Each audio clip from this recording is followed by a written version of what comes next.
कल चर्चा हुई थी कि नाम जप करते हुए भी यदि 10 नामापराध बन जाएंगे तो नाम का फल गुप्त हो जाएगा, तो प्रकाशित नहीं होगा। नाम अविनाशी होता है, नाश तो नहीं होता पर गुप्त हो जाएगा और अपराध के कारण भजन में प्रवृत्ति नहीं बनेगी। कल के एकांतिक में प्रथम बिना प्रश्न के अपनी तरफ से चर्चा हुई थी।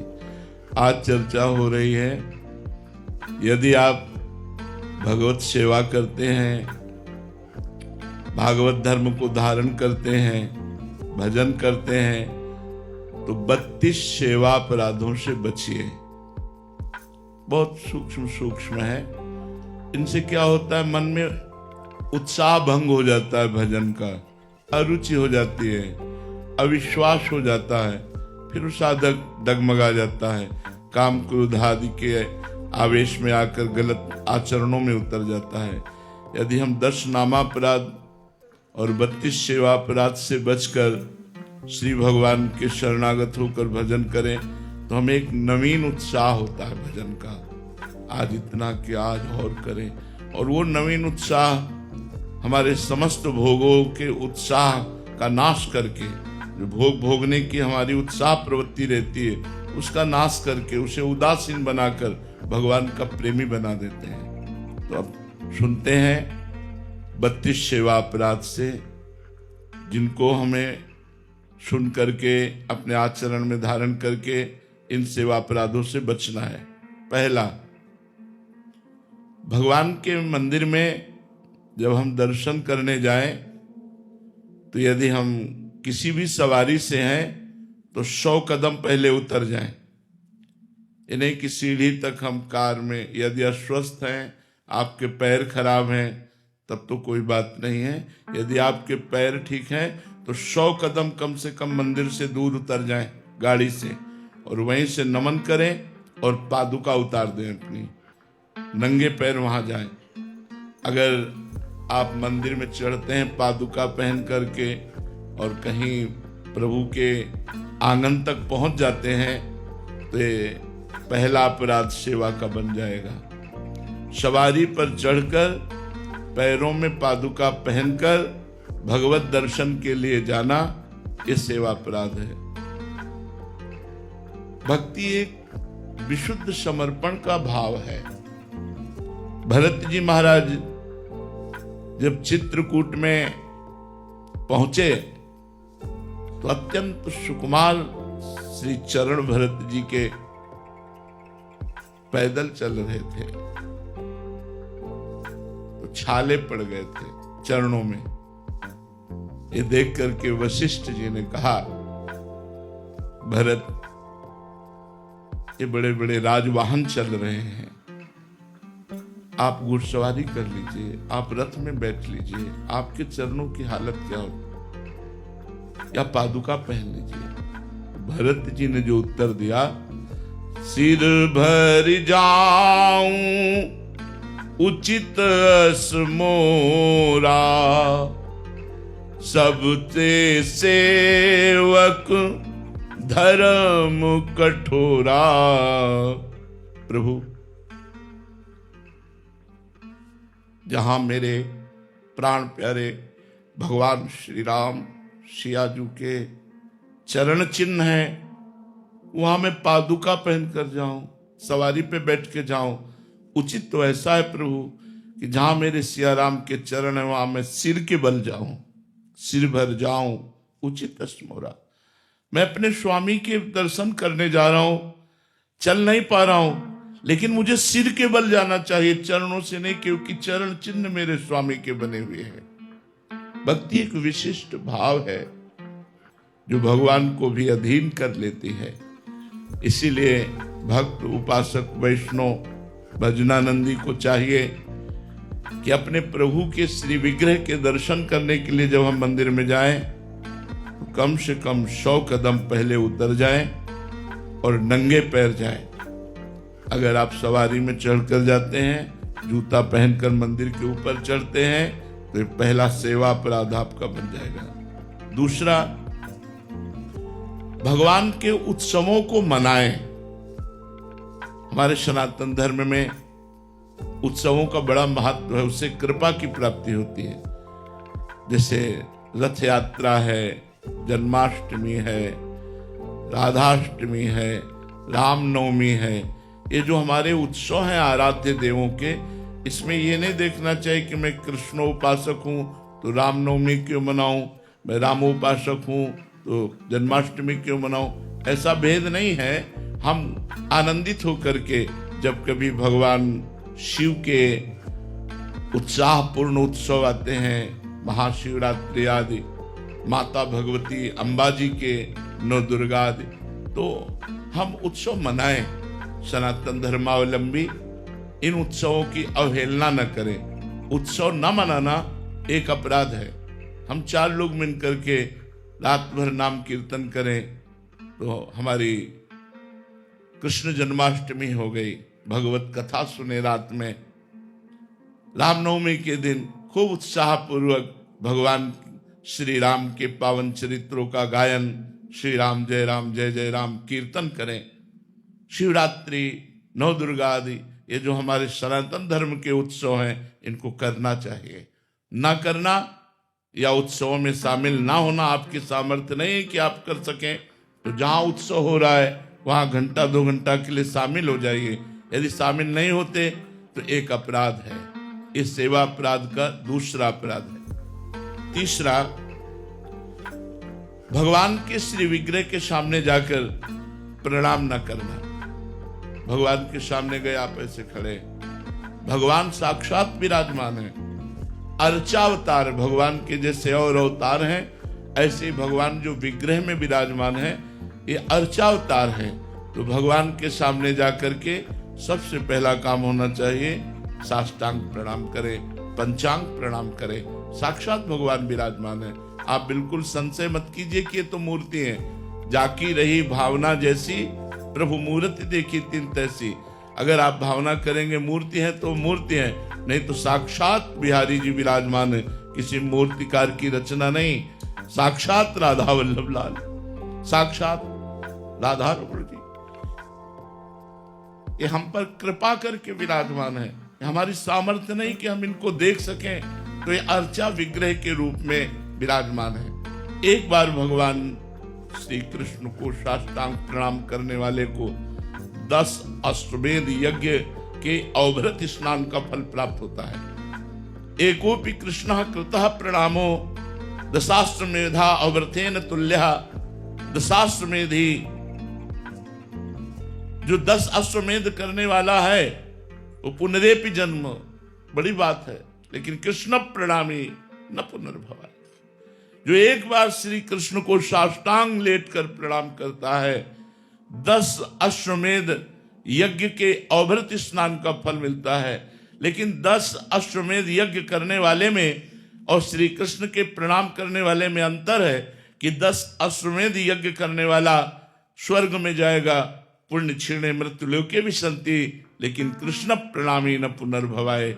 इसलिए भगवान के श्री विग्रह के सामने जाते ही साष्टांग लेट जाए या पंचांग प्रणाम करे। कम से कम इतना देहाभिमान न पुष्ट हो कि हम भगवान के सामने अवहेलना पूर्वक खड़े हैं। देखते ही हाथ जुड़ जाए, नेत्र झुक जाए, साष्टांग लेट जाए, ये वैष्णवता है, ये भक्ति है।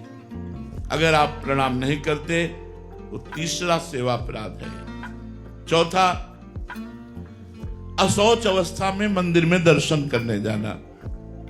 आप जैसे कपड़ा से ही लेटरिन गए हैं तो आपका अधिकार नहीं कि आप मंदिर में जाकर दर्शन करें। पहले जाइए, स्नान कीजिए, वस्त्र परिवर्तन कीजिए, वस्त्र पवित्र हो और आपका शरीर पवित्र हो। वो कोशिश करो कि भाव भी पवित्र हो, तब हम भगवान के दर्शन करने के लिए जाएं। एक एक कदम में आनंद का उल्लास होता है अपने प्रभु के दर्शन करने की भावना में।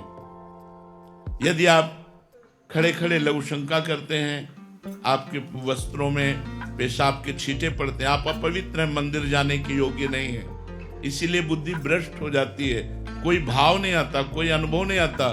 मैं आपसे सच्ची कहते हैं, प्रभु के जो श्री विग्रह हैं, हमने अब वो सब बातें नहीं बताई जाती, मतलब ये साक्षात हैं, आपको हम ये कह रहे साक्षात हैं, एक एक बात आपकी सुनते हैं, एक एक बात देखते हैं, हम कैसे तुम्हें बताएं।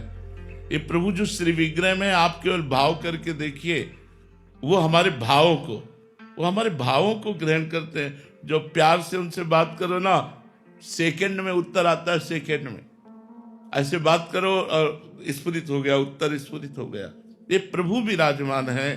तो हम अपने प्रभु के अशौच अवस्था में मंदिर दर्शन करने न जाएं, जब हमारा शरीर अपवित्र हो, हमारे वस्त्र अपवित्र हो, हमारा मुख अपवित्र हो। मुख में 3 बार आचमन करें, कृष्णाय नमः, गोविंदाय नमः, अच्युताय नमः। दाहिने अंगूठे से ऐसे करके हाथ पैर धो के पवित्र होकर भगवान के दर्शन करने जाए। अपवित्र दशा में वस्त्र अपवित्र, शरीर अपवित्र, मुख अपवित्र, ऐसी दशा में भगवत दर्शन करना अपराध माना जाता है मंदिर में जाकर के। 5वां, एक हाथ से भगवान को प्रणाम करना। ये शास्त्रीय पद्धति नहीं है। संत या भगवंत को दोनों हाथ जोड़कर प्रणाम किए जाते हैं। दोनों हाथ जोड़कर संतों को प्रणाम करते हैं और भगवान के सामने दोनों हाथ, ऐसे भगवान को नहीं किया जाता। ऐसे करना एक 32 सेवा अपराधों में एक अपराध है। एक हाथ से भगवान को प्रणाम नहीं करना चाहिए। ये 5वां अपराध है जो एक हाथ से प्रणाम करते हैं। 6ठा, जब हम भगवान की परिक्रमा देते हैं तो हमारे श्री ठाकुर जी महाराज की 4 परिक्रमा होती है। तो परिक्रमा में आप ऐसे जब चारों तरफ घूमते हैं तो श्री विग्रह के सामने जब आते हैं तो प्रत्येक परिक्रमा में रुकना चाहिए और रुककर प्रणाम करना चाहिए और फिर परिक्रमा देनी चाहिए। जैसे हम ठाकुर जी की ऐसे परिक्रमा दे रहे हैं तो ऐसे परिक्रमा करके आए, फिर प्रणाम किया, फिर दूसरी परिक्रमा, फिर प्रणाम, फिर तीसरी परिक्रमा, फिर प्रणाम, फिर चौथी परिक्रमा, प्रणाम। बहुत महत्वशील है। भगवान की परिक्रमा करना विश्व ब्रह्मांड के समस्त पुण्यों में सर्वश्रेष्ठ है। पृथ्वी की परिक्रमा कर लो, सब तीर्थों की परिक्रमा कर लो, तो तीर्थपाद तो भगवान है। भगवान की परिक्रमा कर ली, सबकी परिक्रमा हो गई। अगर 4 परिक्रमा श्री भगवान के मंदिर की कर ली, पूरी पृथ्वी की परिक्रमा हो गई। क्योंकि जितने तीर्थ हैं वो संत और भगवंत के द्वारा ही प्रकाशित हैं और संत भगवंत से हैं और भगवान स्वयं प्रिया प्रीतम विराजमान, उनकी जब परिक्रमा कर ली तो सबकी परिक्रमा हो गई। 4 परिक्रमा और ऐसे रुक करके, जो बिना रुके हुए ऐसे घूमते रहते हैं, वो 32 सेवा अपराधों में ये 6ठा सेवा अपराध है। 7वां, श्री भगवान के श्री विग्रह के सामने पैर फैला के बैठना। मानो आपकी गांठों में दर्द है, आप मंदिर में बैठे तो भगवान के सामने ऐसे पैर फैला दिए, ये अपराध है। आपके पुण्य नष्ट हो जाएंगे। अगर आपके पैर दर्द करते हैं तो आप खड़े खड़े या बैठे बैठे जैसे बने दर्शन कर लीजिए, हट जाइए सामने से। उनके सामने ऐसे जो नहीं जानते हैं वो और पैर ऐसे सामने फैला दिए, वो अपराध है। भगवान के श्री विग्रह के सामने ऐसे पैर करके फैलाना, ये 32 सेवा अपराधों में 7वां सेवा अपराध है। 8वां, भगवान के श्री विग्रह के सामने घुटने लपेट कर हाथों से बांध कर बैठना। ऐसे जो घुटने ऐसे कर लेते हैं ना लोग, ऐसे ऐसे वो 32 सेवा अपराधों में 8वां। यही सब हमारी बुद्धि को भ्रष्ट कर देते हैं। बोले मंदिर गए लेकिन कोई लाभ नहीं ले पाए, तो ये सावधानियां हैं। 9वां, श्री भगवान के श्री विग्रह के सामने बैठ गए और जपना चाहिए मंत्र धीरे धीरे। आलस्य, प्रमाद, सोना। अगर आप श्री विग्रह के सामने सो रहे हैं तो आपका अपराध बन रहा है। मत सो, 1 सेकेंड भले ही दर्शन करो, निकल जाओ मंदिर से, तो अपराध तो नहीं बनेगा। 1 सेकेंड के दर्शन का तो लाभ मिलेगा। 10वां, श्री भगवान के श्री विग्रह के सामने कुछ भी पाना। जैसे आपको कुछ भी मिला तो विग्रह के सामने से हट जाइए और फिर प्रणाम करके, प्रसाद है जो भी, चरणामृत है जो भी, वो सामने से हट जाइए। उनको देखते हुए ऐसे सामने ऐसे नहीं पाना। जो भी मिला है सामने से हट जाइए, एकांत होकर पा लीजिए, हाथ प्रक्षालन कीजिए, फिर दर्शन के लिए आ जाइए। 11वां, भगवान के विग्रह के सामने झूठ बोलना कभी नहीं। एक तो वहां बात ही ना करे, अगले में आएगा, लेकिन भगवान के सामने कभी और गुरुदेव के सामने, ये 2 जगह कभी झूठ नहीं बोलना चाहिए। महत्व अपराध है। हमें चाहे जितना बड़ा दंड मिले, यदि हमने गलती की है तो अब की है, अब चाहे मुझे क्षमा कर दो, चाहे दंड दो। वैसे तो कहीं झूठ नहीं बोलना चाहिए, पर अगर कहीं हमसे झूठ बोल जाता है तो हम जब भगवत आराधना करते हैं तो भस्म हो जाता है। लेकिन भगवान के सामने अगर हम झूठ बोले मंदिर में, गांव में भी किसी बात का प्रमाण लिया जाता था तो बोला जाता था आप मंदिर में चढ़ के बोल दो हम मान जाएंगे। तो अगर मंदिर में आप हैं तो झूठ कदापि मत बोलिएगा, इतना ध्यान रखिएगा, नहीं वो अपराध बन जाएगा। भगवान के श्री विग्रह के सामने झूठ बोलना। 12वां, श्री भगवान के श्री विग्रह के सामने किसी को जोर से पुकारना, ऐसे नहीं, क्योंकि सरकार विराजमान है। अगर किसी को भी बुलाना है तो सामने से हट जाइए और उसको छू कर बुलाइए, या धीरे से उसको स्पर्श करके कोई बात कहनी। आवाज जोर दे करके मंदिर में नहीं, आवाज जोर दे करके बुलाना भगवान की अवहेलना होती है, वो अपराध बनता है।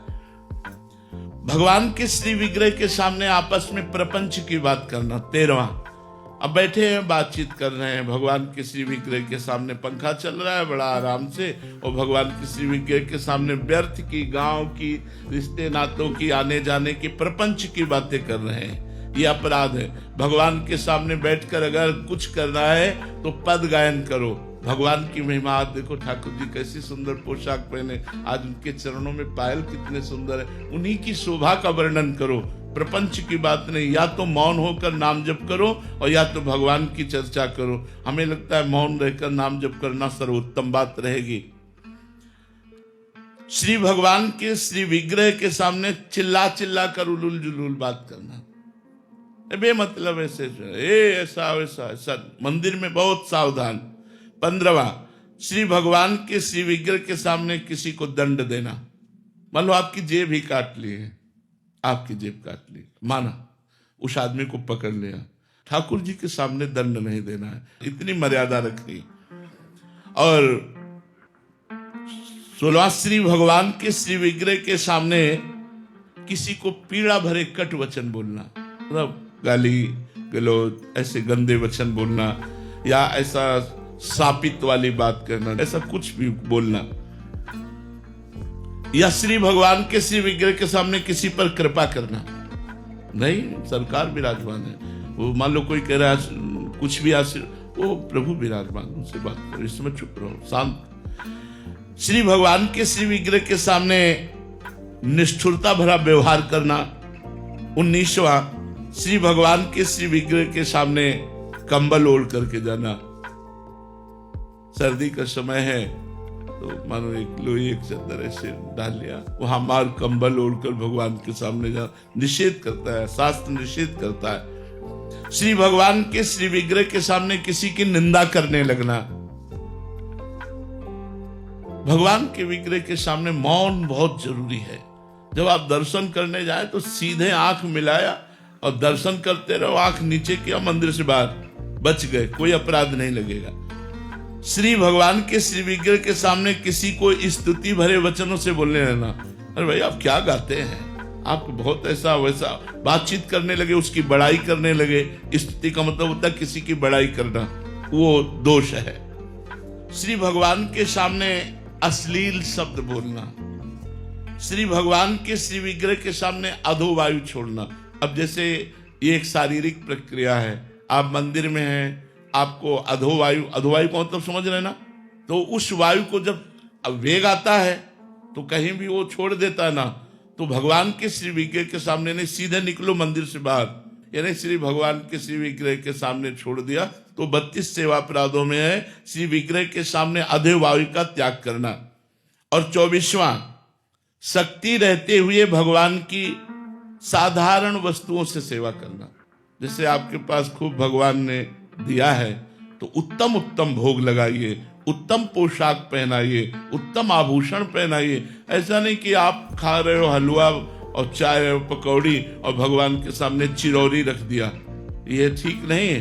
प्राय लोग इस बात को नहीं समझते हैं, चिरौरी बिस्कुट ये भगवान के सामने और आप गरम गरम हलवा पकौड़ी खा रहे। नहीं भाई, पहले गरम गरम बने ठाकुर जी के सामने अर्पित करो। तो उत्तम उत्तम पदार्थों से, उत्तम उत्तम पोशाक आभूषणों से श्री ठाकुर जी की सेवा करनी चाहिए।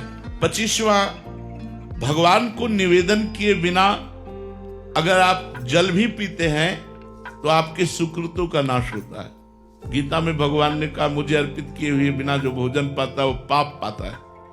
तो कोशिश करो भगवान को भोग लगा करके ही पाओ। अपने घर में जो ठाकुर है, और आप जहां नौकरी करते हैं या आप व्यापार करते हैं, ऑफिस में जाते हैं, तो 1 मिनट के लिए आप धैर्य रखिए, अपना टिफिन खोलिए और आंख मूंदिए और भगवान का चिंतन कीजिए और कहिए हे प्रभु आप भोग लगाइए, और बस अपने ठाकुर की जयकार बोलिए। जो भी आपके इष्ट है, जैसे अपने लोग राधा वल्लभ लाल की जय धीरे से बोला और बस फिर प्रसाद पाने लगे। मानसिक भगवान को तो भोग लगाए, जल है अंदर से राधा वल्लभ लाल की जय, प्रभु हमारे हृदय मंदिर में बैठे हो आप पाओ। बिना जयकार किए, बिना अर्पित किए हुए 1 बूंद पानी भी न पियो। देखो आपकी बुद्धि कितनी निर्मल हो जाएगी, कितना भजन में रुचि बढ़ेगी। जो लोग कहते हैं ना भजन में रुचि नहीं बढ़ती, तो अब मनमानी चाट पकौड़ी ऐसे दुकानों में खाते घूमोगे, भजन बढ़ेगा?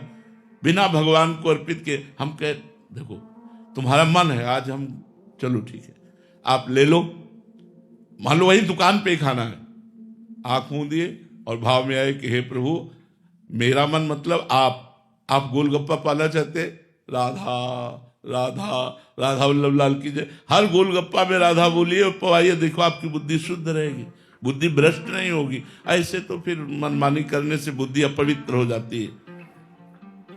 26वां, ऋतु का जो फल है वो जरूर भगवान को भोग लगाना चाहिए। अलग अलग ऋतुओं में फल आते हैं, अलग अलग ऋतुओं में शाक आते हैं, तो शाक फल आदि उत्तम ये ऋतुओं में। आज ठाकुर जी, बहुत ठाकुर जी प्रसन्न होते हैं। एक बार चोखा मेला जी महाराष्ट्र के थे, तो ठाकुर जी की आराधना में तो बड़े उच्च कोटि के भावयुक्त महापुरुष थे, तो बाजार जा रहे थे घर की वस्तु लेने, तो देखा केले का ऋतु था, नए नए केले इतने बड़े बड़े पके, तो उन्होंने कहा कि सामान क्या लेना, ठाकुर जी के लिए केला ले लेते हैं।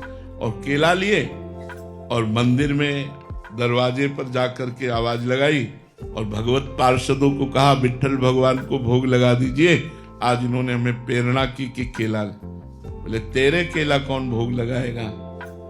तो उन्होंने एक तरह से अपमानित करके उनको बड़ा दुख हुआ। आपने हमें प्रेरणा क्यों की? और प्रेरणा क्यों? अगर प्रेरणा की तो आपने मुझे ये धक्का दे के बाहर क्यों? ये क्या लीला है आपकी? मैं तो घर की वस्तु लेने गया था, प्रेरणा आपने की कि केला मुझे चाहिए, मैंने केला खरीद कर जब आपको दिया तो आप अपमानित करवा के मन। मुझे अपमान का दुख नहीं, लेकिन मैंने तो सुना है आप केवल भावग्राही है, किसी का भी हो आप सबके भाव ग्रहण करते हैं। मैं अपने प्राण त्याग दूंगा और जाके घर में सिटकिनी लगाई बस कि न खाऊंगा न पीऊंगा। क्योंकि ऐसा क्या, जे ही ठाकुर जी को वहां रात्रि में शयन कराया गया, दरवाजा खटखटाया, चोखा मेला जी चोखा में, वो अमृत भरी आवाज रह न सके, तुरंत जो खोला तो श्याम कांति और भगवान मधुर मधुर मुरली वादन करने वाले श्री कृष्ण। देखा चरणों में लौट गए, प्रभु प्रभु प्रभु आए और उनकी गोद में बैठ के बोले केला खावा, और वो वैसे ही केला रखे थे। बोले प्रभु मैं चतुरारे, बोले छोड़ो, मैंने कब कहा चतुर्वर्ण का, मैं तो भाव का भूखा हूं, मैं किसी वर्ण या किसी पद प्रतिष्ठा में नहीं बिकता, मैं भाव में बिकता हूं। गोद में बैठ करके चोखा मेला जी की भगवान ने केले, और बोले सुनो ये 2 केले दे दो, रुक्मिणी जी को भी पवाएंगे। वहां विट्ठल भगवान और रुक्मिणी जी महाराष्ट्र में विराजमान है, तो 2 केले पीताम्बर में लिए, अंतर ध्यान हो गए और अंदर से जाके मंदिर की सिटकिनी बंद कर ली और 2 केले रुक्मिणी जी को पवा के छिलके आंगन में फेंक दिए। अब जब सुबह हुआ दर्शन के लिए तो बाहर से ताला खोला, अब अंदर से बंद है मंदिर। अब सब परेशान हो गए, कैसे खुला, अंदर कैसे बंद हो गया? तो स्तुति की, बड़ी प्रार्थना की, भगवान से विनय की, तो आवाज आई जाओ चोखा मेला जी को पालकी में बैठाल करके जब लाओगे और वो हमसे प्रार्थना करेंगे तो मंदिर का दरवाजा खुलेगा, नहीं तो नहीं खुलेगा। ऐसा ही करना पड़ा, पालकी में बैठाल के चोखा मेला जी को लाए और जब चोखा मेला जी ने प्रार्थना की प्रभु दरवाजा खोल दीजिए, फटाक से दरवाजा खुल गया। जो पुजारी जन थे उन्होंने देखा छिलके पड़े, बोले प्रभु छिलके कैसे? बोले चोखा मेला जी के केला के। तुम क्या समझते हो मैं किसी जाति से बिकने वाला हूं? नहीं, विद्या रूप महत्व कुल धन जौवन अभिमान, ये सब सचकंटक रहे न भक्ति निदान। जहां ये 6 प्रकार का अभिमान होता है वहां मेरी भक्ति नहीं रहती तो मैं कैसे रह सकता हूं। तो भगवान को अच्छी वस्तु देखा, अरे ये तो प्रभु के लिए बहुत अच्छी रहेगी, चलो आज ये ले चलते अपने ठाकुर को भोग लगाते हैं, ऐसा भाव रखना। किसी शाक या फल आदि के अगले भाग को तोड़ करके अच्छा अपने लिए रख लेना और फिर ऐसा भगवान को अर्पित करना, ऐसा नहीं होना चाहिए। श्री भगवान के श्री विग्रह के सामने पीठ नहीं दिखाना चाहिए, ऐसे रहना चाहिए जैसे भगवान के विग्रह के सामने। इसीलिए जब परिक्रमा करते आते हैं तो घूम के तुरंत प्रणाम करके फिर दाहिने करके चले जाते हैं। भगवान की तरफ पीठ करके नहीं बैठना चाहिए, पीठ भगवान को नहीं दिखानी चाहिए। श्री विग्रह के सामने किसी को प्रणाम नहीं करना चाहिए। अब यहाँ सावधानी की जरूरत है, जैसे गुरुदेव भगवान आ जाते हैं, हम दर्शन कर रहे होते हैं, हमारी दृष्टि गई, गुरुदेव भगवान आ गए, तो हमको फिर भगवान से दृष्टि हटाकर गुरुदेव भगवान को प्रणाम करना चाहिए। मोते अधिक गुरु ही जिए जानी। अगर कोई संत भगवान दिखाई देते हैं तो ऐसे नेत्रों से किया, ऐसे प्रणाम किया और फिर ठाकुर जी के दर्शन करने लगे। और जब वो श्री विग्रह से दूर हुए तो उनको फिर प्रणाम नमस्कार। लेकिन गुरुदेव को तुरंत, गुरुदेव आ गए, तुरंत ठाकुर जी से दृष्टि हटा के गुरुदेव के चरणों में प्रणाम करे, फिर ठाकुर जी के दर्शन करे। बकाया श्री विग्रह के सामने किसी और को प्रणाम न करे, सीधे बस ठाकुर जी के दर्शन करता रहे। जब गुरुदेव मिले, जय बार गुरुदेव मिले, ये 30वां अपराध बता रहे। गुरुदेव आए और आप उठ करके खड़े नहीं हुए, मतलब एक बार प्रणाम करें तो क्या बार बार प्रणाम करें, नहीं, अभ्यर्थना, बार बार उनकी वंदना। गुरुदेव आए, खड़े हो गए। मान लो आप 10 बार आए तो 10 बार खड़े हो गए। जय बार वो हमारे सामने आए, गुरुदेव की अभ्यर्थना और गुरुदेव की आज्ञा का पालन, अवज्ञा नहीं। जो आज्ञा हो गई, बड़ा फल है आज्ञा पालन में, पर कभी कभी गुरुदेव की बड़ी प्रतिकूल आज्ञा हो जाती। जैसे एक बार श्री रामानंदाचार्य जी एक बगीचे में भ्रमण करते हुए पहुंचे, ठाकुर का सिंहासन विराजमान हुआ, वहां समीप पर कुआं था, कुआं से पानी मंगाया तो कुआं के पानी में हल्की सी बदबू थी, क्योंकि उसके ऊपर एक पेड़ की डाल आ रही थी और सारे पत्ते कुएं में जा रहे थे। तो आचार्य चरण ने देखा और बहुत से शिष्य थे, सबसे कहा ये डाल हट जाए तो कुएं का पानी ठाकुर जी की सेवा के लिए ठीक हो जाए। तो पूरा हमें पेड़ नहीं काटना, पूरी हमें डाल नहीं काटनी, हमें उतना ही सिर्फ काटना है जो कुएं के ऊपर है।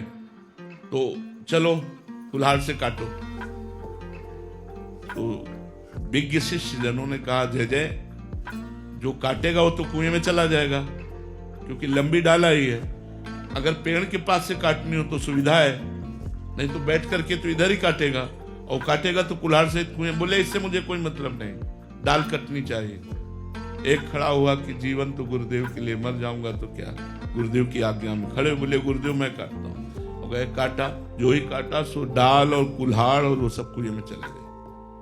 अब सबसे और जो शिष्य थे, गुरुदेव तो कुएं में चले गए। गुरुदेव एकदम निरपेक्ष बैठे। 10 मिनट हो गया, बोले गुरुदेव तो मर गए होंगे, बिल्कुल निरपेक्ष बैठे। थोड़ी देर में नमो नमः, जय हो ऐसे शब्द हुए और कुएं से ऐसे बाहर वो शिष्य आए और आकर गुरुदेव को प्रणाम किया और कहा ये सियाराम जी ने प्रसाद दिया है। तो उनका कहाँ गए थे, 10 मिनट हुए। बोले जे ही कुल्हाड़ से काट कर मैं नीचे गया तो भगवान राम जी के पार्षद मुझे साकेत धाम ले गए और वहां सियाराम जी के दर्शन कराए और सियाराम जी ने आपके लिए प्रसाद भेजा। सब शिष्य सोचने लगे, हाय मैंने ये क्यों नहीं किया।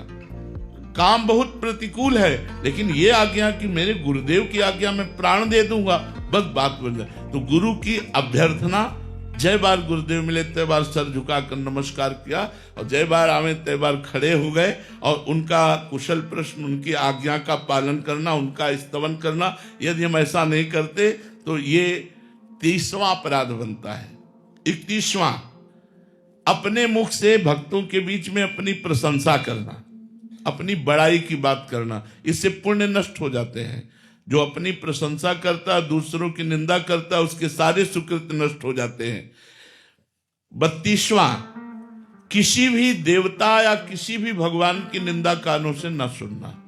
ये 32 अपराधों से यदि हम बच जाए तो हमारा भजन और उन्नतिशील हो और बहुत जल्दी भगवत प्राप्ति कराने वाला हो। किसी चीज को हम प्राप्त करने के लिए स्ट्रगल कर रहे हैं और हमने इतना स्ट्रगल कर लिया कि हम उसे प्राप्त नहीं कर पा रहे हैं, तो मतलब हम क्या करें फिर उसके लिए? वो आपका जो पूर्व का बुरा प्रारब्ध है ना, वो आपको बाधा पहुंचा रहा है। अगर हम भगवान का भजन करें तो तप और भजन के द्वारा हम अपने प्रारब्ध को रोक सकते हैं, नए प्रारब्ध की रचना कर सकते हैं। मनुष्य जन्म मिला है, पर वो बिना भगवान से जुड़े वो प्रारब्ध का समन नहीं हो सकता। भगवान से चित्त को जोड़ना। जैसे मैं चार्टर्ड अकाउंटेंट हूँ, मैं सीए जब परीक्षा पास की थी तो मैं फाइनल में करीबन 6 बार फेल हुआ था। एक बार ऐसा लगा कि अब सीए छोड़ देनी चाहिए, लेकिन मैंने हिम्मत नहीं हारी और मैं चार्टर्ड अकाउंटेंट बना। लेकिन कभी कभी लगता है कि जब जो बच्चे चार्टर्ड अकाउंटेंट कोर्स छोड़ देते हैं तो फिर उन्हें क्या करना चाहिए कि जो चीज नाम जप, भगवान का नाम जप करते हुए अपने कार्य की प्रवीणता के लिए तन्मयता पूर्वक अपने विषय पर ध्यान देना चाहिए। जैसे आपने कहा 6 बार फेल हुआ, इसके बाद पास, तो हमें प्रारब्ध कई बार गिराएगा। अगर हम भगवान का आश्रय लेंगे और प्रयत्न करते रहेंगे तो हमें सफलता प्राप्त होगी। निराश नहीं होना चाहिए, नाम जप करना चाहिए और अपने कार्य को बड़े मनोयोग से, जो मान लो सीए का कार्य है उसे बड़े मनोयोग से, क्योंकि प्रश्न आएंगे तो उसी के अंतर्गत आएंगे ना, तो हम बड़े मनोयोग से उस पर ध्यान दें और खूब भगवान का नाम जप करें, अच्छे आचरण करें, ब्रह्मचर्य का पालन करें, पवित्र भोजन करें, तो हमारा लौकिक पारलौकिक दोनों अच्छा हो जाएगा। खुशी जी लंदन से।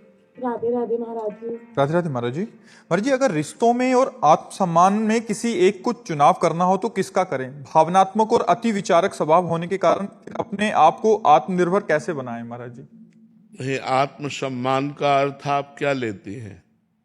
महाराज जी, आत्मसम्मान की अपने आप अपना सम्मान भी बना रहे और रिश्ते भी खराब ना हो। नहीं, अपने सम्मान को मिटा करके रिश्तों का पोषण किया जाता है। अगर हम अपने सम्मान की बात रखेंगे तो रिश्तों में खटास आ ही जाएगी। आत्मसम्मान तो भगवत स्वरूप होता है, लेकिन आप देहाभिमान की बात कर रहे हैं। जिसे आप आत्मसम्मान कह रहे हैं उसे देहाभिमान कहा जाता है। देहाभिमान को ठीक नहीं कहा गया है। देहाभिमान को मिटा करके हमको अपने रिश्तों का पोषण करना चाहिए। अपने जो भी रिश्ते हैं उनमें भगवत भाव रख करके अपने सम्मान को, देखो शास्त्रीय आदेश है, सबहि मान प्रद आप अमानी। जब आप मान रहित होकर सबका मान करेंगे तो रिश्ते अपने आप उज्जवल हो जाएंगे और सब रिश्तों में भगवान ही विराजमान है। अमानिना मान देनो कीर्तनीय सदा हरि। स्वयं अमानी रहकर दूसरों को मान देना।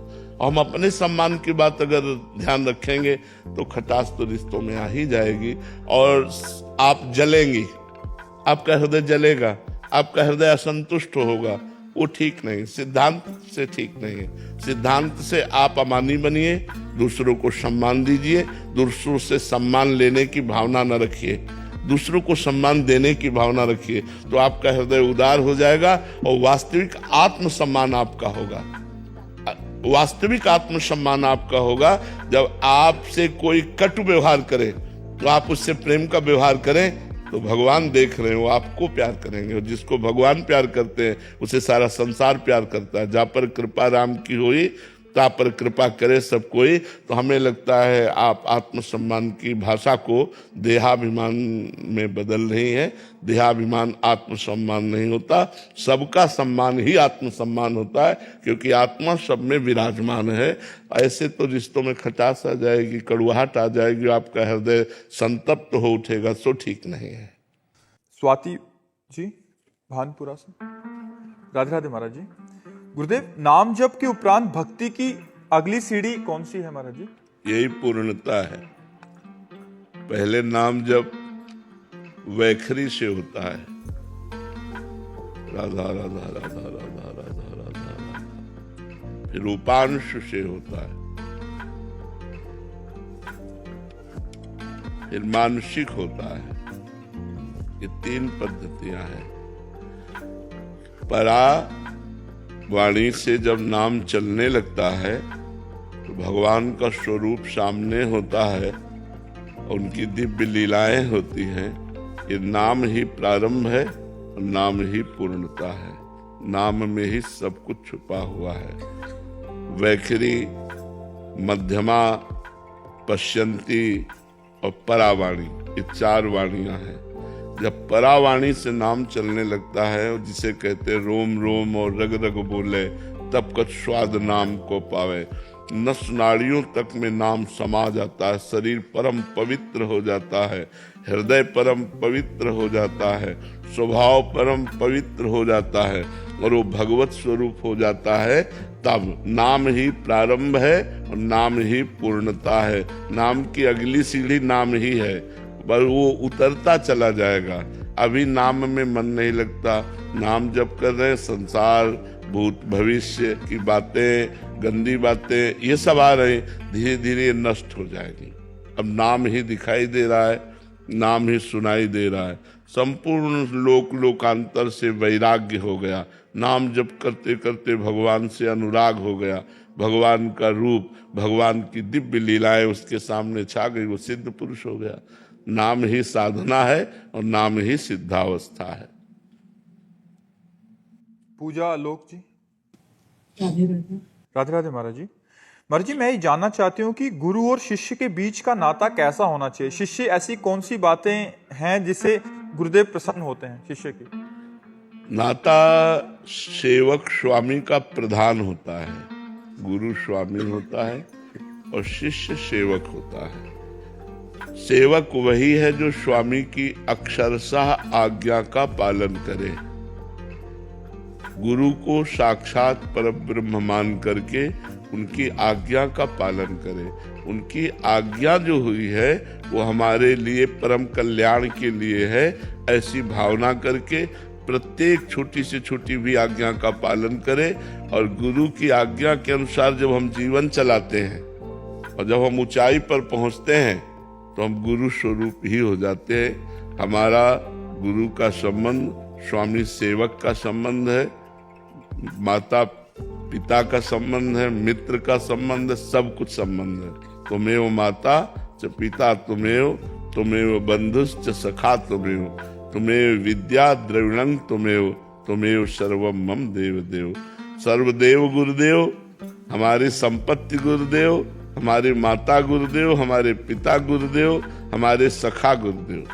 गुरुदेव, अब जैसे ये लोग सब हमारे पास रहते हैं तो कभी हंसी खेल होता है तो हम साथ ही हंसते भी हैं, विनोद भी हो रहा है तो हम सखा भाव में उस समय हंसी विनोद भी करते हैं। माता की तरह इनका पोषण करते हैं, पिता की तरह इनकी संरक्षता करते हैं, स्वामी की तरह इनकी हर कामनाओं को देखते हैं और शिक्षक की तरह, गुरु की तरह इनको उपदेश देते हैं। तो सारे संबंध गुरुदेव से जिसके हैं वही सच्चा सेवक है, वही सच्चा शिष्य है। और गुरु और शिष्य दोनों समान एक स्थिति को प्राप्त हो जाए तब शिष्यता की पूर्णता है।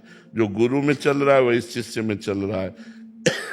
जिस रस में गुरु मगन है उसी रस में शिष्य मगन है, तब वो एक रस्ता आ गई, तब वो सच्चा शिष्य हो गया।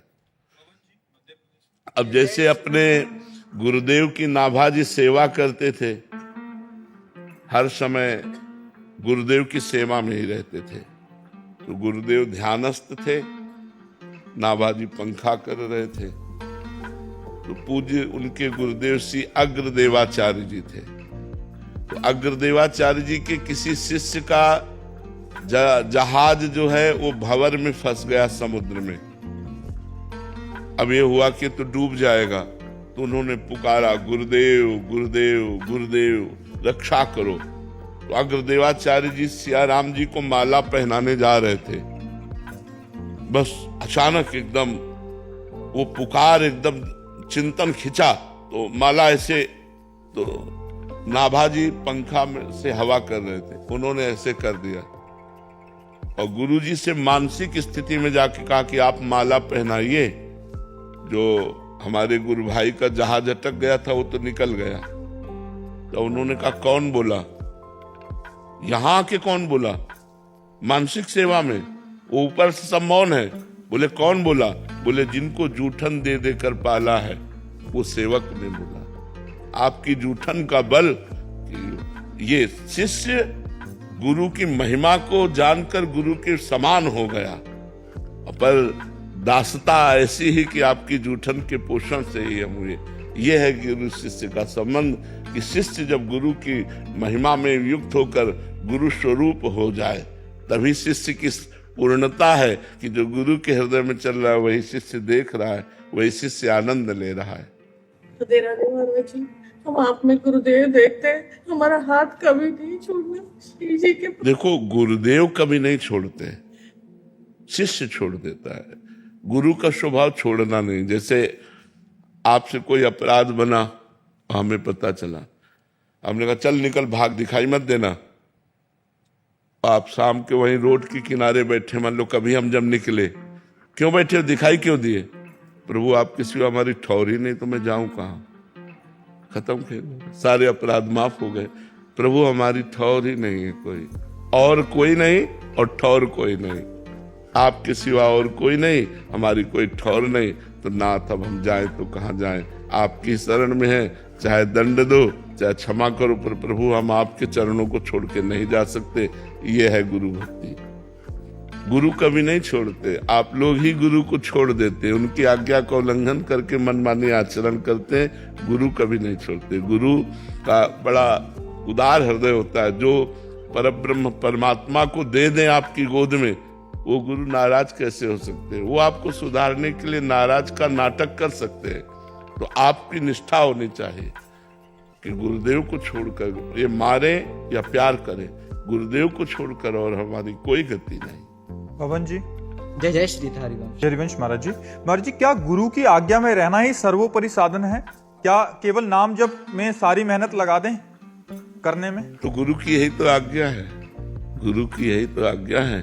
भगवान के चिंतन में मेहनत लगा दो, यही गुरु की सर्वोपरि आज्ञा है। जितना भजन करोगे उतना गुरु प्रसन्न होंगे, गुरु प्रसन्न होंगे, इष्ट अनुकूल हो जाएंगे, सारी बात लगी। तो हम पूरी मेहनत लगा करके, पूरी जान की ताकत लगाकर आठों पहर नाम जप करें तो गुरु प्रसन्न हो जाएंगे, इष्ट प्रसन्न हो जाएंगे, सब कुछ प्राप्त हो जाएगा। ज्ञान, वैराग्य, भक्ति सब प्राप्त हो जाएगी।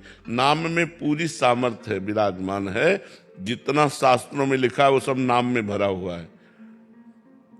ब्रह्म राम ते नाम बड़, वरदायक वरदान। ब्रह्म भगवान राम से भी बढ़कर प्रभु का नाम है। वो वर देने वालों को भी वर देने की सामर्थ्य रखता है। जैसे हम लोग नाम के बल से ही वरदायक प्रियालाल को भी आशीर्वाद देते हैं, चिरजीवो भूतल यह जोरी, चिरंजीवी भो। प्रिया प्रीतम को हम आशीर्वाद देते हैं तो किसके बल से? नाम के बल से। आचार्य को आशीर्वाद देते, चिरजीवो तारानंदन। अपने आचार्य को, अपने गुरु को आशीर्वाद देते हैं, स्वस्थ रहो, सुखी रहो, आनंदित रहो। किसके बल से? उन्हीं के द्वारा दिए हुए नाम के बल से।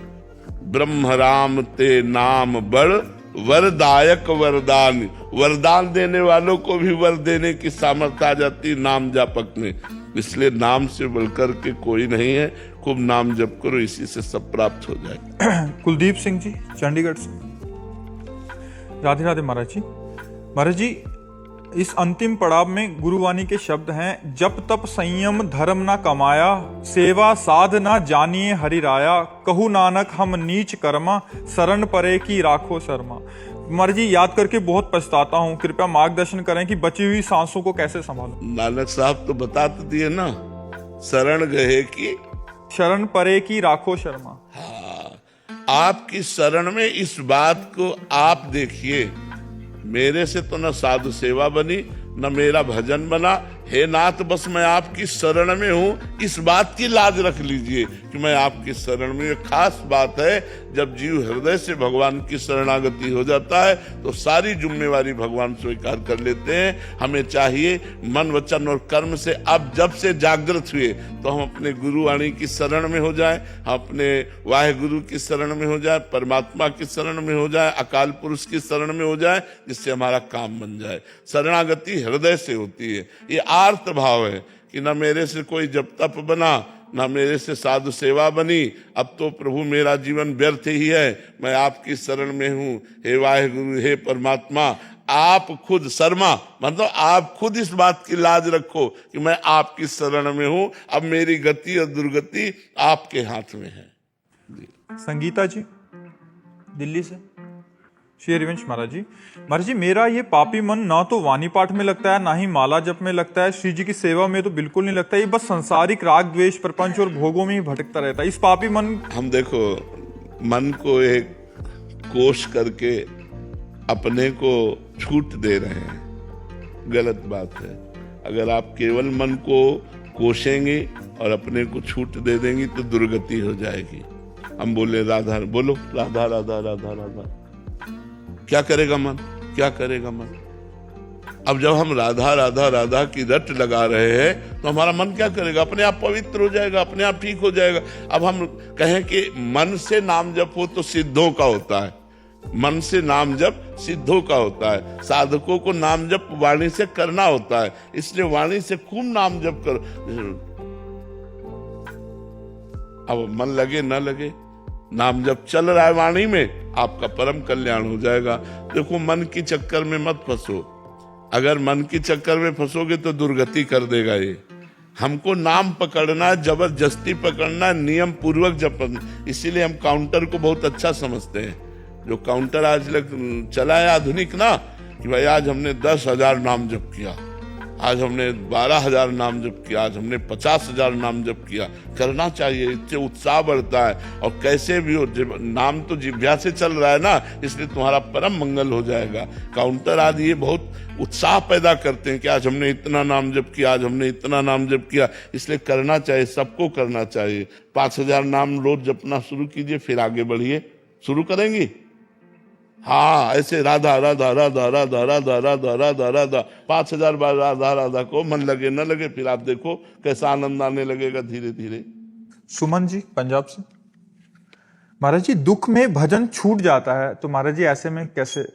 दुख में भजन तो अधिक होता है, इसका मतलब आपका भजन में अभ्यास नहीं है, इसीलिए है ऐसा। जो दुख में भजन नहीं कर पाता और सुख में क्या भजन करता है? अनुकूलता का कहीं भजन होता है? भजन तो हमें तो लगता है दुख में ज्यादा होता है। जब प्रतिकूलता, अपमान, निंदा, विपत्ति, दुख ये घेरे हों तो हमारा चित्त भगवान में स्थित होना चाहिए, तभी माना जाएगा वो भजन करता है। नहीं तो फिर भजन क्या, दुख में आया और भजन भूल गए, प्रभु का सुमिरन भूल गए, इसका मतलब भजन ठीक नहीं है। अभी भजन ठीक नहीं है, भजन को ठीक करो, अभ्यास ठीक करो भजन का।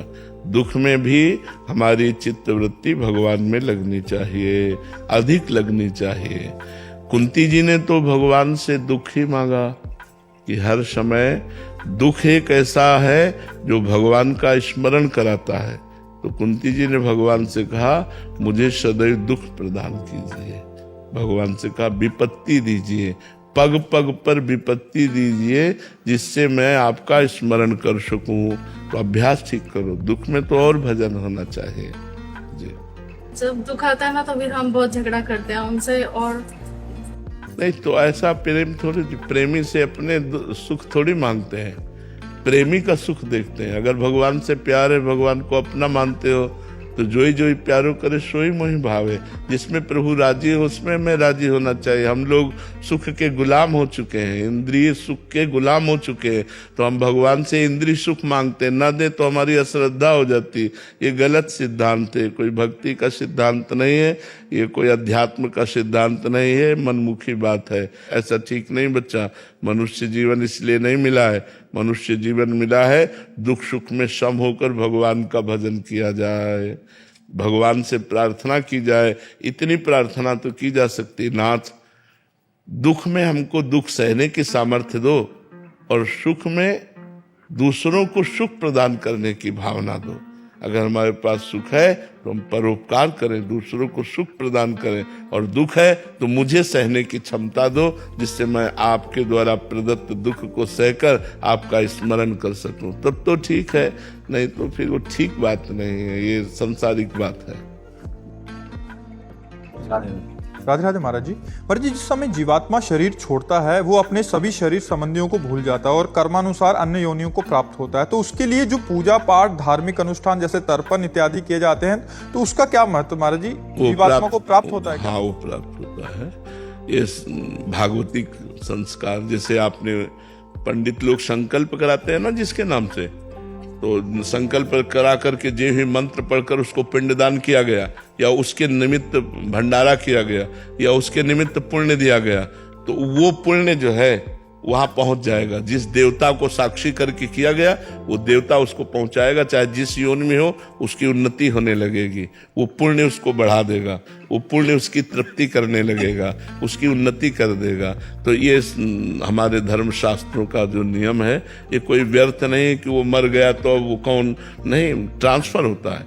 हम जब इधर से भेजेंगे तो हम, इसीलिए तो भगवान को साक्षी किया जाता है, देवता को साक्षी किया जाता है। मंत्र जो है देवताओं के हित होते हैं, तो वो देवता वो भगवान के पास, भगवान उसको वहां पहुंचाते हैं। जो जीव जहां होता है उसकी उन्नति हो जाती है। ये पक्का समझो, इसमें अविश्वास नहीं करना चाहिए।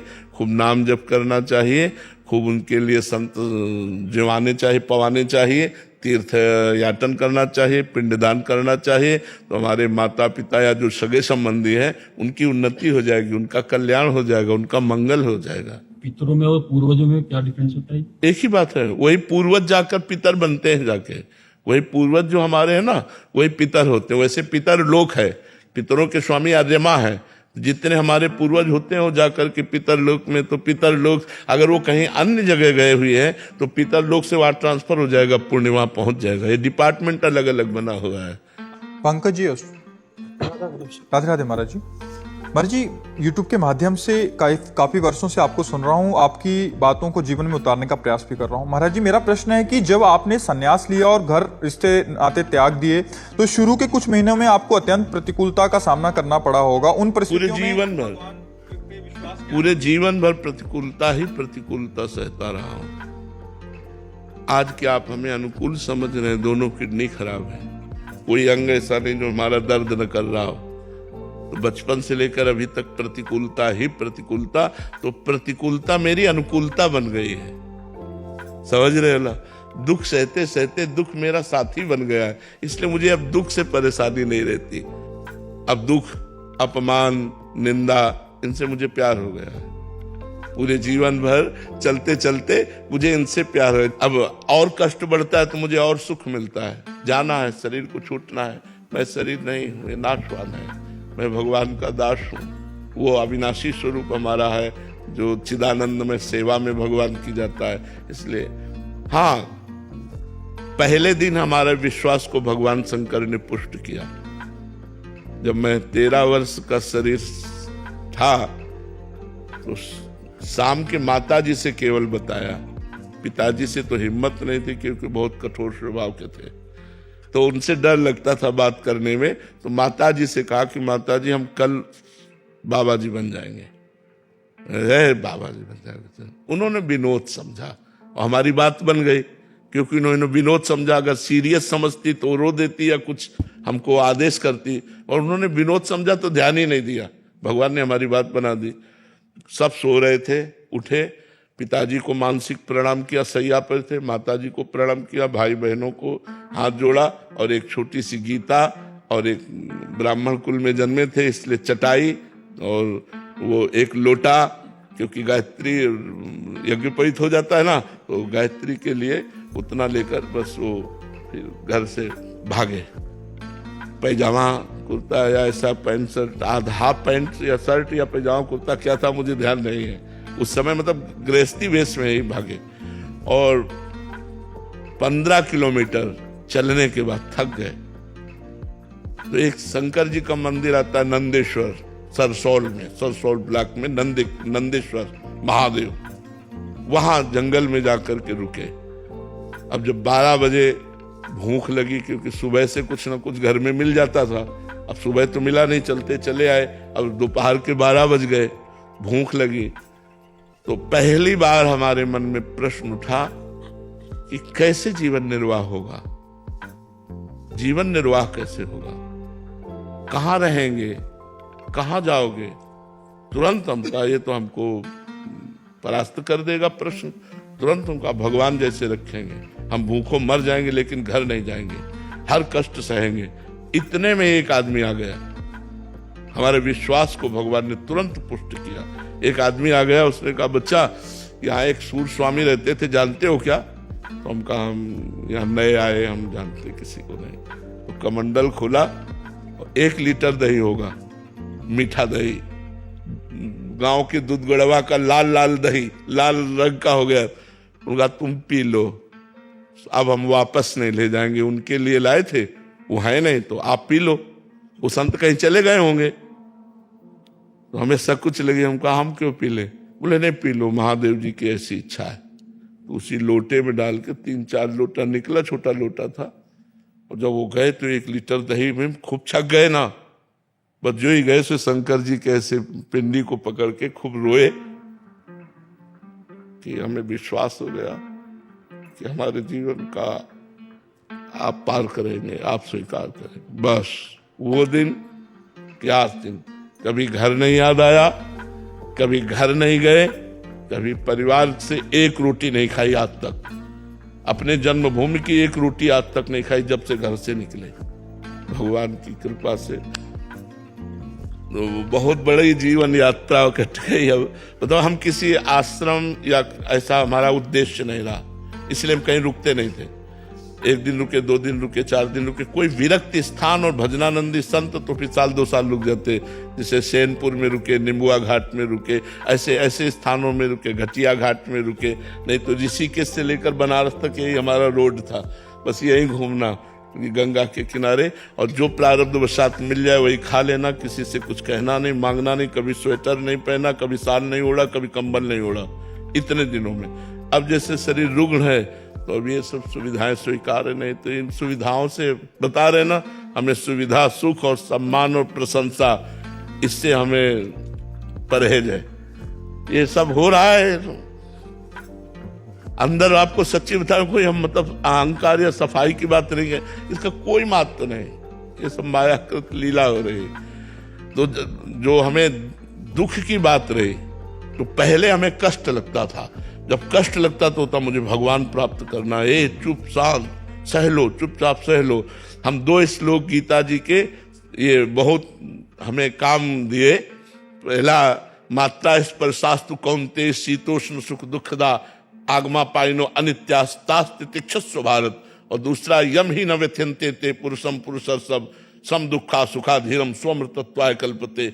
जहां हमारा मन हमको विचित करता, सो इन श्लोक और इनका अर्थ विचार करने लगते। भगवान ने कहा, ए चुप शांत सह सह सह सहते सहते सहते सहते भगवान ने श्री धाम वृंदावन का वास देकर अब यहाँ पूर्णता कर दी।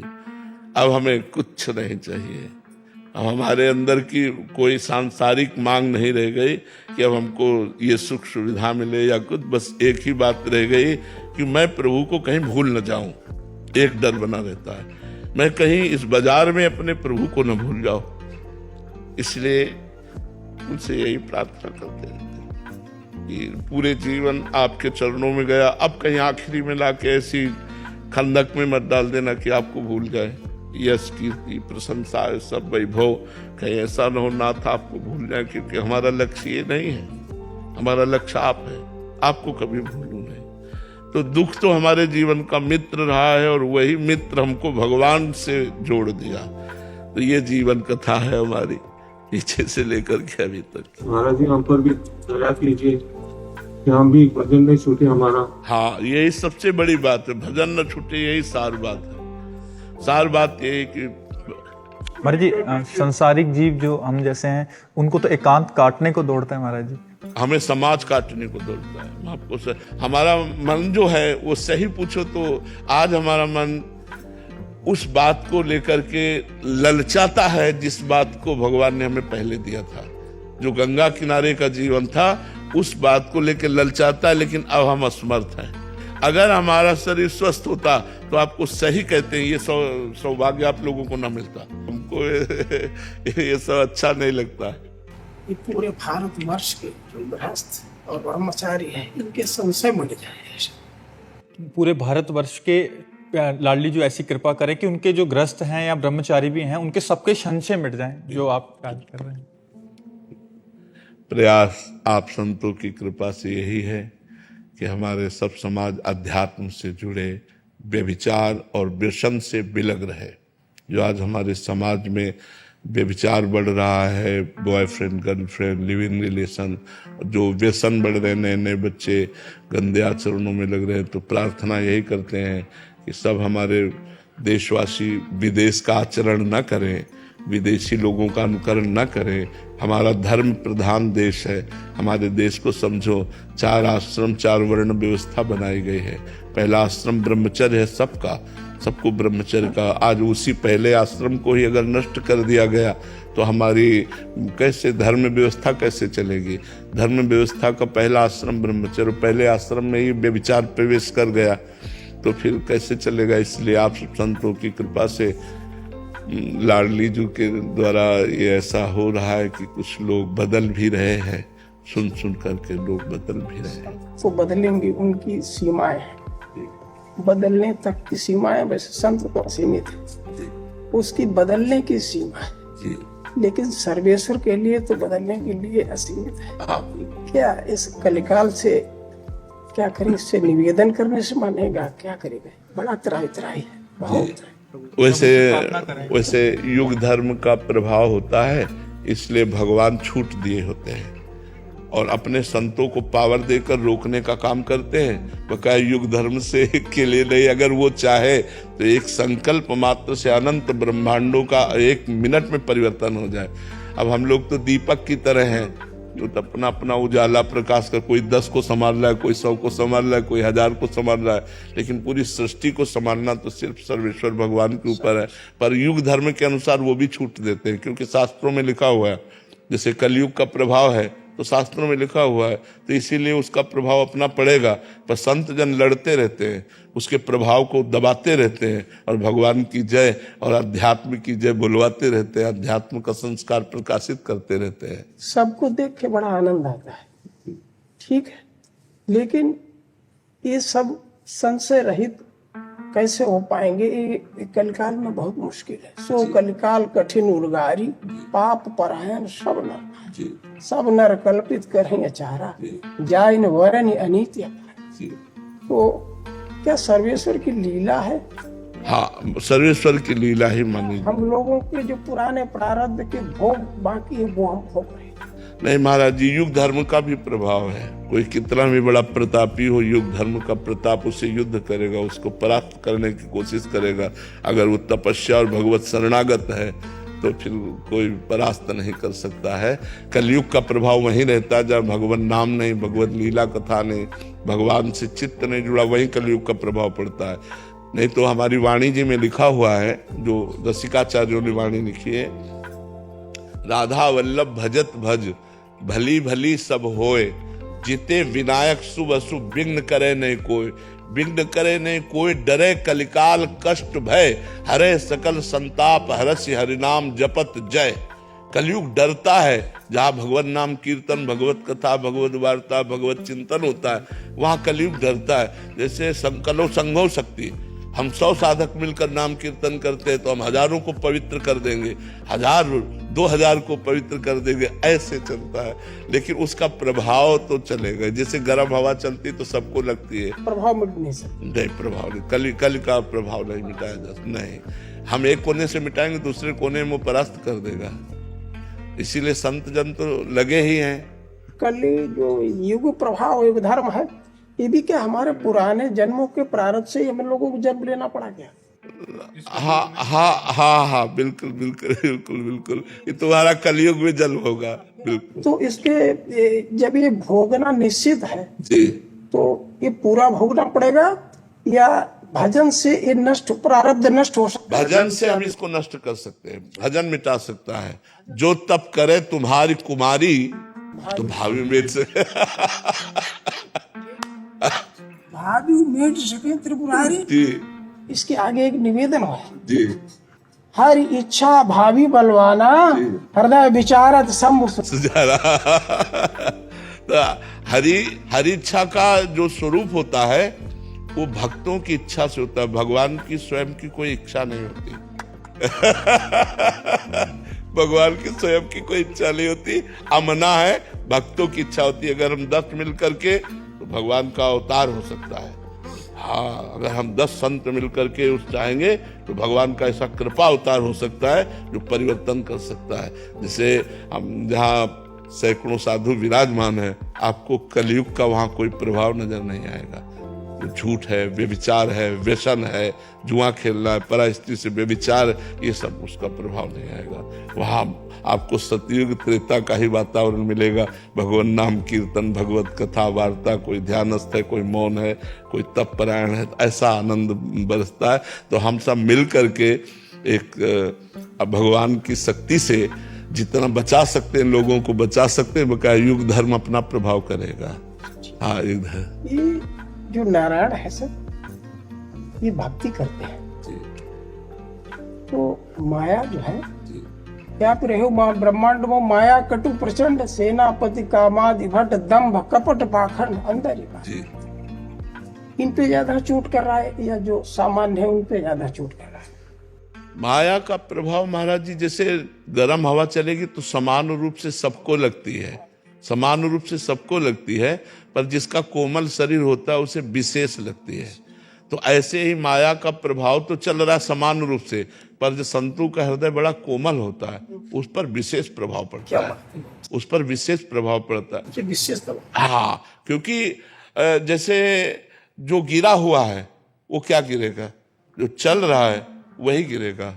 अब इन पर अगर माया का प्रभाव पड़ेगा तो सीम की चाप शक्कर को तासु बड़ रखा रमापति जैसे। सीम की चाप, हम ताल ठोक के कहते हैं, सीम की चाप शक्कर को तासु बड़ रखवार रमापति। अपने बल से नहीं, अपने स्वामी के बल से कहते हैं कि आपकी एक शक्ति माया है और एक शक्ति भक्ति है। आप माया को अधीन करके रखते हैं और भक्ति आपको अधीन करके रखती है। हम इस बल से है, इसलिए सीम की चाप से कह को तासु बड़ रखवार रमापति जैसे। अच्छा, ये कार्य कारण, कार्य कारण जी, कर कारण से ऊपर कैसे पहुंचे? स्वरूप ही है कार्य कारण। हाँ, स्वरूप ही है। जो हमारा स्वरूप है वो कार्य कारण से परे है।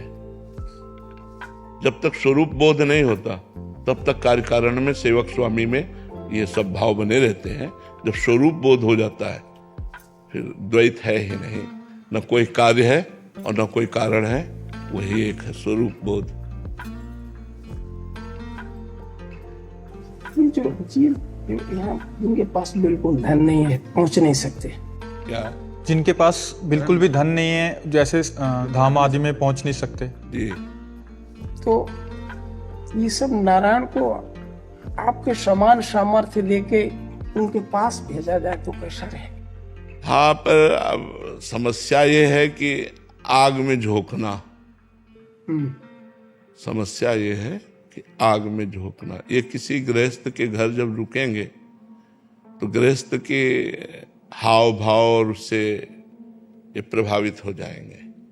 जब तक ब्रह्म बोध नहीं होता या जब तक भगवत साक्षात्कार नहीं होता तब तक हम प्रचार का मतलब अधिकार नहीं समझते। अच्छा, प्रचार का अधिकारी वही है जो स्वरूप बोध संपन्न, वही प्रचार का अधिकारी है। अभी इसके मतलब ये सब नारायण पूर्ण रूप से तैयार नहीं। अब बच्चे हैं। हाँ, तो आप वैकुंठ से ज्यादा मजबूत स्थिति में हो, इससे ज्यादा कुछ हो नहीं। ठीक है, मजबूत स्थिति में कुछ जीतना है, कुछ नहीं जीतना। कामना करनी है तो कामना को जीतने की कामना कर लोगे तो फिर जो महाराज बता रहे हैं कहीं भी सो जाओ, सब मिट्टी है। ठीक है, ऐसी कृपा करो ये सब नारायण तैयार हो जाए। और ये आप संतों की चरण रज के प्रभाव से हो सकते हैं। हमारी सामर्थ्य तो क्या है, हम तो ला के खड़ा कर दिया, अब तैयार आप सब संतों को करना, भगवंत को करना, सामर्थ्य है तो सर्वेश्वर वही सामर्थ्य। ऐसा निमित्त मात्र 2-3% 98-97% ये सब युग धर्म का लिए हम लोगों को कोई क्षमता नहीं। हम क्षमतावान भी है तो वही कुछ भी, लेकिन सत्य बना रहे, धर्म बना रहे। धर्म नष्ट हो रहा है, सत्य नष्ट हो रहा है। जिससे चेतना में प्रवेश करना चाहिए वो अंधकार में प्रवेश कर रहा है। हम विश्व गुरु कैसे बने? जब मेरे सब बच्चों में समान क्षमता है तभी हम किसी को कुछ बता सकते हैं। तुम विश्व के बस आप ही कृपा करो और भगवान कृपा करे तो बस हो सकता है। आप गुरु है, आप पर ब्रह्म है, आप ही का महत्वपूर्ण है। हम तो बस रोटी मांग के खा लेते। आप बहुत प्रसन्न हो, मैं बहुत प्रसन्न। आप सब लोग ऐसे ही शंकराचार्य भगवान की तरह पूरे विश्व को आलोकित करो, यही शुभेच्छा है। ओ जय हो सर्वेश्वर, जय हो विश्वनाथ, जय हो विश्वनाथ, जय हो विश्वनाथ। शुभम करो ज्ञान ज्ञान भक्ति वैराग्य, ज्ञान भक्ति वैराग्य। सब प्रणाम। नारायण नारायण नारायण। जय। भक्ति मनुष्य करता है गृहस्थ आश्रम में और सन्यासी आश्रम में भी। तो क्या भक्ति में जैसे मन विचलित होता है और भक्ति आती है फिर विचलित हो जाता है, इसका क्या कारण? अनेक जन्मों के भोग संस्कार, दुर्वासना मम सदा परिकर्षयन्ति, जो अनेक जन्मों से हम भोगों को भोगते आए हैं वो संस्कार हमारे मन पे है। भक्ति के संस्कार तो आगंतुक है, नए, लेकिन जो भोगों के संस्कार हैं वो छुपे हुए हमारे मन में है। तो जैसे जैसे हम सतोगुण बढ़ता है तो ज्यादा देर मन भक्ति में लगेगा, रजोगुण बढ़ेगा तो भोगों में जाएगा, तमोगुण आएगा तो निद्रा आलस्य प्रमाद में जाएगा। जब हम सतोगुण को बढ़ाते चले जाएं और हमारा अधिक समय सतोगुण रहे तो हमारा भक्ति का भाव बढ़ता चला जाएगा, रजोगुण तमोगुण नष्ट हो जाएगा और जब भक्ति अपना रंग लाएगी तो सतोगुण भी शांत हो जाएगा और गुणातीत हो जाएगा, तो फिर मन जाएगा ही नहीं। अभ्यास करते रहना चाहिए। प्रत्यक्ष रूप से महापुरुष के संग नहीं रह पा रहा हूँ, क्या बड़ा कष्ट है, भटक जाने का भी कष्ट है कि प्रकट रूप में महापुरुषों का सानिध्य नहीं मिल रहा है इसलिए उसका कष्ट है, और कहीं भटक ना जाऊं इसका भी डर है अंदर। ये बिल्कुल डरते रहोगे तो बच जाओगे। बहुत आकर्षण है माया का, बड़े बड़े ज्ञानियों के चित्त में क्षोभ पैदा कर देती है। बचा जा सकता है तो संतों की बाउंड्री हो और उसके अंदर रह रहे हो तो बच सकते हैं, संत समुदाय के बीच में। महाराज जी व्यक्त रूप से नहीं रह पा रहे तो अव्यक्त रूप से संतों का सानिध्य, नाम जप से, नाम जप करो, बड़े बड़े संत स्वप्न में आके उपदेश करने लगेंगे। नाम जप, डट के नाम जप करो, उठते बैठते चलते फिरते हर समय नाम जप करो। फिर हमारी बात का आप अनुभव करना हम क्या कह रहे थे। नाम जप करो, जो भगवान का नाम प्रिय हो, हर समय नाम जप। जी फिर एक प्रश्न आता है कि नाम जब करते हैं 10 माला कर ली, 12 माला, तो क्या निरंतरता लाने? हाँ ना, ये 10-12 वाली बात नहीं, ये हर श्वास वाली बात। कोई भी सेवा कर रहे हैं, कोई भी सेवा कर, है, हाँ, बहुत सारे कार्य हैं। बिल्कुल बिल्कुल बिल्कुल। आप कुछ दिन निरंतर नाम चला कर देखो, फिर आपको कैसा लगता है आप खुद बताना है। महाराज जी थोड़े दिन होता है फिर वापिस नहीं, व्यवहार में उतरना, हाँ व्यवहार में उतरना साधक को बहुत घातक है, बहुत घातक है। मतलब हम कैसे तुम्हें बताएं, साधक को बहुत घातक है। व्यवहार में संभल पाना बड़ा कठिन है। हमें लगता है कुछ दिन एकांत का सेवन अगर करो तो ज्यादा अच्छा रहेगा। अगर कहीं ऐसा मिले कि संत समागम मिलता रहे और एकांत में खूब अच्छी साधना और भगवत साक्षात्कार हो जाए, फिर व्यवहार में उतरे तो कोई परेशानी नहीं होती। यही महाराज जी द्वंद चलता है, व्यवहार छोड़ के वापिस जाते तो वो लोग कहेंगे इस गौ सेवा छोड़ के चले गए, इधर छोड़ के चले गए, वो भी वापिस समाज का भय। और नाम जप करो, गौ सेवा करते रहो, बचते रहो। भक्ति पथ पे चलने के लिए क्या रास्ता है? गुरुदेव के चरणों का सुदृढ़ आश्रय, जी, गुरुदेव के चरणों का सुदृढ़ आश्रय। अगर गुरुदेव के चरणों का सुदृढ़ आश्रय नहीं है तो मन मुखी आचरण करने से हम भगवान की भक्ति नहीं प्राप्त कर सकते। 64 भक्ति के अंगों में सबसे पहला अंग है गुरु पादाश्रयः, गुरु के चरणों का आश्रय। और वैसे भी भक्ति का प्रारंभ भी जो होता है प्रथम भगति संतन कर संगा। तो संत महापुरुषों के संग से गुरुदेव का वर्ण और गुरुदेव के श्रीमुख से निकले हुए नाम मंत्र का निरंतर जतन और वैसा ही आचरण, तब हम भक्ति पथ पे चल पाएंगे। नहीं, कली का प्रभाव ऐसा है कि पाखंड और दम्भ में परास्त कर देगा। युग धर्म इतना प्रबल है कि पाखंड और दम्भ की इतनी प्रबलता फटाक से घुस जाएगा और हम भक्ति समझ नहीं पाएंगे, समझ पा रहेंगे कि भक्ति कर रहे और पाखंड और दम्भ में अपना समय व्यतीत करने लगेंगे। जब आंतरिक वस्तु की प्राप्ति की लालसा खो जाए और बाहरी वस्तु की लालसा लग जाए तो समझ लो दम्भ और पाखंड का प्रादुर्भाव हो गया।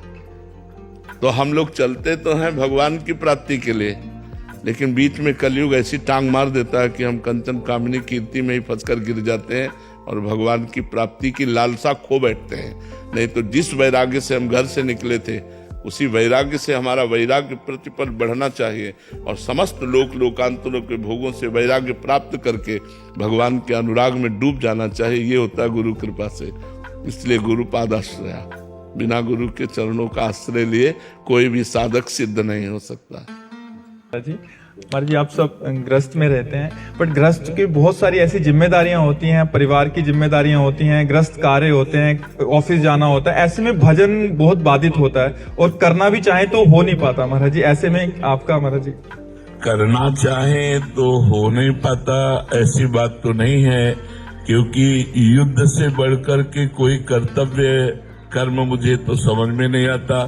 जब भगवान ने अर्जुन जी से कहा मामनुस्मर युद्ध च, मेरा स्मरण करते हुए युद्ध करो, तो हमें लगता है कि हर कार्य भगवान का भजन करते हुए हो सकता है यदि हम सावधानी रखें तो।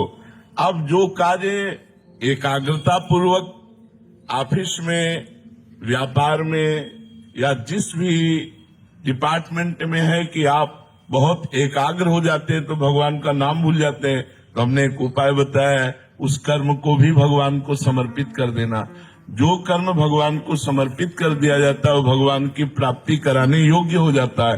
तो जब हम एकाग्र होकर अपना कार्य कर रहे हो, भगवान को भूल गए हो, तो वो कर्म भगवान को समर्पित कर दें और शेष समय बार बार आप ऐसा प्रयास करें कि राधा राधा, राम राम, कृष्ण कृष्ण, हरि हरि, शिव शिव, जिसको जो प्रिय लगे वो नाम बराबर जपने का प्रयास करें। ऑफिस जा रहे हैं नाम जप कर रहे हैं, बैठ गए नाम जप कर रहे हैं, लैपटॉप में काम कर रहे हैं, 1 घंटा काम किया, कृष्णार्पणम मस्तु, 1 घंटे को कृष्णार्पणम मस्तु कर दिया, फिर नाम जप कर रहे हैं, फिर समय को भगवान को अर्पित कर दिया। ऐसे 8 घंटे या 12 घंटे जो हम ड्यूटी करते हैं, जो काम करते हैं, वो सब भगवान को समर्पित कर दें और बीच बीच में नाम जपने का प्रयास करें तो जरूर सफलता प्राप्त होगी। क्योंकि जब युद्ध जैसा भयानक कर्म भगवान का नाम जप करते हुए किया जा सकता है तो और भी कर्म भगवान का नाम जप करते हुए किया जा सकता है। इसलिए सबसे प्रार्थना है, आप प्रयास कीजिए, हारिएगा नहीं,